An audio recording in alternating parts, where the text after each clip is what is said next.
Nu kadua kandena kawajiban salira teh wajib nafkahan ka pamajikan tina ladang anu halal.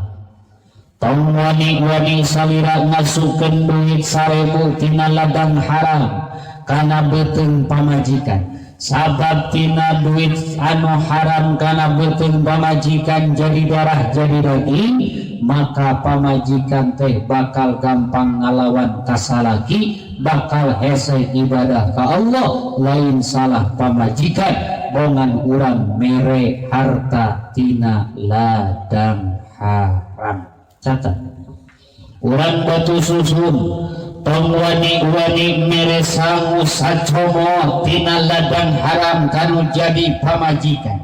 Sabab tina sangu sacomot ladang haram dituang ku bojo jadi darah jadi daging, maka eta bojo teh bakal hese ibadah, bakal gampang fasea, bakal gampang ngalawan, lain salah bojo bongan urang mere dahar tina ladang haram. Tong ngimpi boga rumah tangga anu sakinah, ulah ngimpi boga rumah tangga anu sae, lamun ladang tina ladang anu haram. Mending kene duit 1 juta tina ladang halal daripada duit 1000 tina ladang haram. Nyaho atuh. Intina eta amanati abdi kangge kandena nya anterkeun aing menang ridho na Allah. Nu kadua omat tong wani-wani ngaladangan nganapkahan bojo tina ladang haram.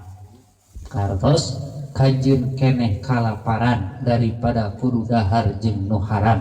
Kajun keneh teu boga duit daripada loba duit tina ladang haram. Yakin moal barokah, rumah tangga nak moal barokah, boga budak nak moal soleh. Justru urang teh bakal riweuh di dunia, riweuh di akhir.